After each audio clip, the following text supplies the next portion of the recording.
सभी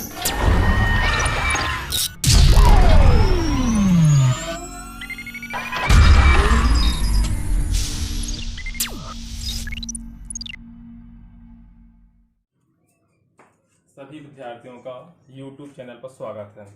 आज हम इंटरमीडिएट की फिजिक्स सेकेंड में प्रिज्म के पदार्थ के अपवर्तनांक के सूत्र का सत्यापन करेंगे।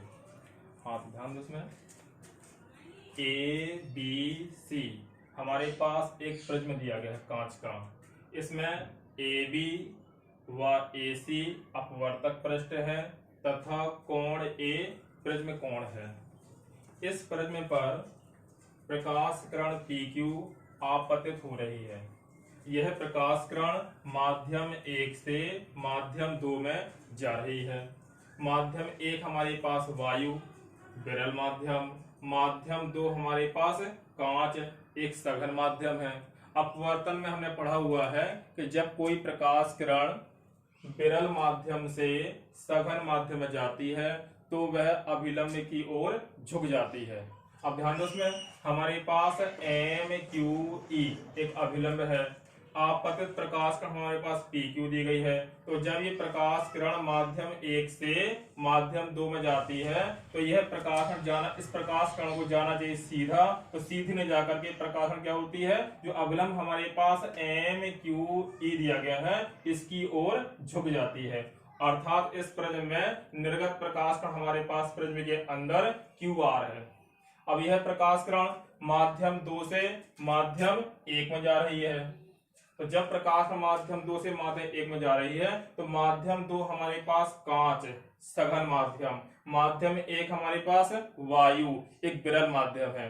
तो हमने यही पढ़ा कि जब प्रकाश किरण सघन माध्यम से विरल माध्यम में जाती है तो वह अभिलंब से दूर हट जाती है। तो अब देखो, प्रकाश किरण हमारे पास माध्यम 2 से अर्थात कांच से QR प्रकाश किरण दी गई है, ये माध्यम 1 में जा रही है अर्थात वायु में जा रही है, विरल माध्यम में जा रही है। तो इस प्रकाश में जाना चाहिए सीधा, तो सीधा न जा करके यह प्रकाश किरण अभिलंब से दूर हट जाती है।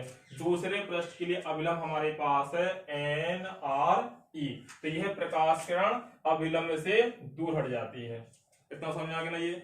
अब इसके बाद ध्यान दो, उसमें कोण के लिए इसमें हमने पढ़ा हुआ है इसमें अपवर्तन में कि जब कोई प्रकाश किरण विरल माध्यम से सघन माध्यम में जाती है तो अभिलंब की झुक जाती है। इतना हो गया। इसके बाद हमने पढ़ा होगा आपतित प्रकाश किरण और अभिलंब के मध्य जो कोण बनता है तो वो आपतन कोण कहलाता है। कौन सा कोण कहलाता है? आपतन कोण। तो अब उसमें हमारे पास दो पृष्ठ दिए गए, एक पृष्ठ हमारे पास है AB, एक पृष्ठ हमारे पास है AC। तो पहले वाले पृष्ठ को 1 1 माना गया है, दूसरे वाले पृष्ठ को 2 2 माना गया है। अब इसमें एक चीज और ध्यान देना, इसमें अब वायु के लिए हमारे पास आपतन कोण I1 है, तो यहाँ जो वायु के लिए निर्गत कोण होगा वो I2 माना जाएगा। और प्रिज्म के अंदर कांच के लिए ये R1 हमारे पास है, तो ये R2 माना गया है। मतलब अंदर प्रिज्म के अंदर R और प्रिज्म के बाहर I1। अब ध्यान दो, उसमें आपतित प्रकाश किरण PQ, अभिलंब हमारे पास है MQE। तो आपतित प्रकाश किरण अभिलंब के मध्य कोण बनेगा तो आपतन कोण हमारे पास है I1। फिर इसके बाद निर्गत प्रकाश किरण अर्थात अपवर्तित प्रकाश किरण हमारे पास है QR और अभिलंब हमारे पास है MQE। फिर इसके मध्य जो कोण बनेगा वो अपवर्तन कोण R कहलाता है। तो पहले वाले पृष्ठ के लिए अपवर्तन कोण हमारे पास हो जाएगा R1। इतना समझ में आ गया ना ये। अब इसके बाद ध्यान दो, उसमें हमें ये I1 - R निकालना है। तो हमने पढ़ा हुआ है गणित में कि जब दो प्रकाश किरणें प्रतिच्छेद करती हैं तो शीर्षाभिमुख कोण बराबर होते हैं। मतलब शीर्ष पर जो कोण बनता है शीर्षाभिमुख कोण वो कैसे होते हैं? बराबर। अब देखो हमारे पास है MQE ये अभिलंब है और PQD ये हमारे पास आपतित प्रकाश किरण हमारे पास है। तो ये दोनों प्रकाश किरण क्या कर रही हैं? प्रतिच्छेद कर रही हैं। तो ये कोण हमारे पास I1 है, तो शीर्षाभिमुख कोण जो हमारे पास होगा DQE, ये भी क्या होगा हमारे पास है? I1 होगा। क्या होगा ये? I1, क्योंकि शीर्षाभिमुख कोण क्या होते हैं? बराबर। तो हमारे पास कोण DQE इसका मान भी कितना होगा?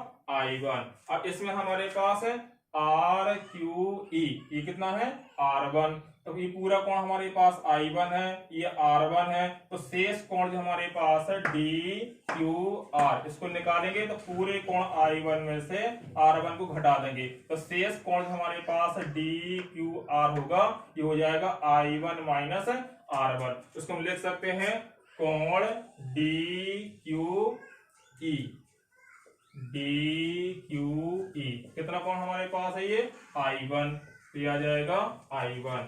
इसमें इसके बाद RQE, तो कोण RQE, जो RQE जो कोण हमारे पास होगा ये R1 होगा, ये हो जाएगा R1। अब जो शेष, हाँ ध्यान दो, उसमें हमें शेष कोण निकालना है, DQR निकालना है। तो ये कोण हमारे पास I1 है, ये R1 है, तो शेष कोण हम निकालेंगे DQR, तो इस पूरे कोण I1 में से ये R1 घटा देंगे, तो हमारे पास शेष कोण जो निकल आएगा DQR निकल आएगा। तो हमारे पास हो जाएगा कोण DQR बराबर हो जाएगा I1 माइनस R1। इसी प्रकार दूसरे प्रश्न के लिए हमारे पास निर्गत कोण हमारे प्रकाश कण दिया गया है, प्रकाश कण RS है, तो कोण हमारे पास I2 है, ये कोण I2 हमारे पास है, तो पूरा कोण कितना हो जाएगा, ये पूरा कोण भी हमारे पास हो जाएगा I2, और ये कोण कितना हमारे पास है R2। शेष कोण निकालेंगे तो I2 कोण में से R2 घटा देंगे, तो शेष कोण हमारे पास निकल आएगा DRQ। तो कोण DRQ ये कोण जो हमारे पास हो जाएगा I2 माइनस R2। आगे करके इसका डेरिवेशन प्रारंभ। अब ध्यान दो, इसमें हमने इसमें त्रिभुज DQR में कोण DQR और DRQ क्यों निकाले, ये हम इसलिए निकाले गए हैं विचलन कोण के लिए। किस कोण के लिए, विचलन को, क्योंकि आपतित प्रकाश का और निर्गत प्रकाश का जो मध्य जो कोण बनता है वो विचलन कोण कहलाता है डेल्टा। तो विचलन कोण डेल्टा का मान निकालने के लिए हमने कोण DQR और DRQ निकाले गए हैं। इतना समझ आ गया। अब ध्यान दो, उसमें हमने मैथ में पढ़ा हुआ है कि कोई त्रिभुज दिया गया है, अगर उसकी एक भुजा बढ़ा देते हैं तो ये बहिष्कोण कहलाता है, और बहिष्कोण जो होता है अपने दो अंतःकोणों के योगफल के बराबर होता है। समझा कहते हैं ये बहिष्कोण क्या है, जब किसी त्रिभुज की एक भुजा बढ़ा देते हैं तो बाहर वाली भुजा से जो कोण बनता है बहिष्कोण कहलाता है, तो ये बहिष्कोण अपने दो अंतःकोणों के योगफल के बराबर होता है। अब ध्यान दो, इसमें त्रिभुज DQR में भुजा QD को आगे बढ़ाया गया है, तो ये बहिष्कोण हो जाएगा डेल्टा। तो बहिष्कोण डेल्टा जो हमारे पास होगा, तो बहिष्कोण डेल्टा इन दोनों कोणों के योगफल के बराबर होगा।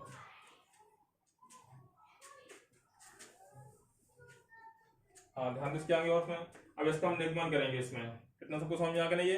अब इसके बाद उसमें हम लेंगे इसमें त्रिभुज DQR, त्रिभुज DQR में बहिष्कोण प्रमेय से, बहिष्कोण प्रमेय से। अब ध्यान दो, बहिष्कोण प्रमेय से बहिष्कोण जो होगा अपने दो अंतःकोणों के योगफल के बराबर होगा।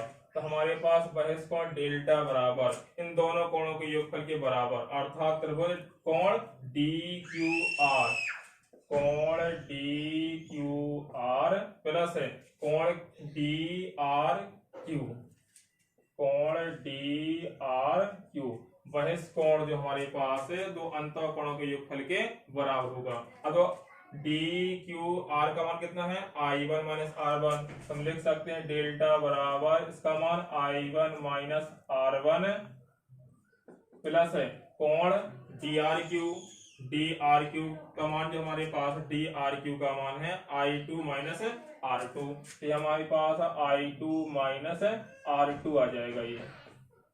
अब धनात्मक पास में कर लेंगे इसमें, तो डेल्टा इक्वल I1 धनात्मक है, I2 धनात्मक है, तो I1 प्लस I2, इसका माइनस कॉमन ले लेंगे इसमें, तो R1 प्लस R2 अब ध्यान दें, जो प्रिज्म हमारे पास है वहाँ छोटा होता है, तो छोटे प्रिज्म में अल्पतम विचलन आता है। हमने अगली वीडियो में पढ़ा हुआ था कि अल्पतम विचलन के लिए जो हमारे पास डेल्टा कोण है ये डेल्टा एम के बराबर होता है। तो I1 बराबर I2 बराबर I के होता है, तो R1 बराबर R2 बराबर R के होता है। तो यहाँ हम लिखेंगे अल्पतम विचलन के लिए, अल्पतम विचलन के लिए, तो अल्पतम विचलन के लिए डेल्टा बराबर होता है डेल्टा एम के।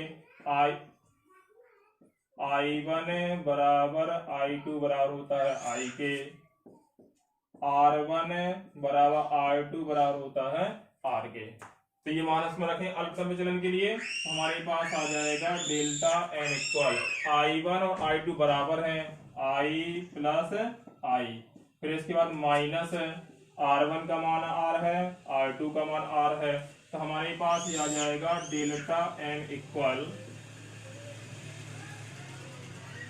2I minus 2R।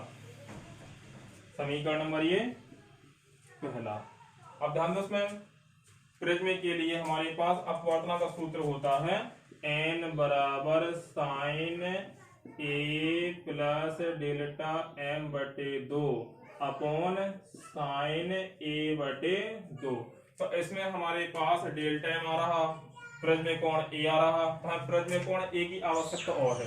किसकी आवश्यकता है? प्रिज्म कोण A। तो इसके लिए हम ध्यान दो, इसमें चतुर्भुज AQER लेंगे, चतुर्भुज AQER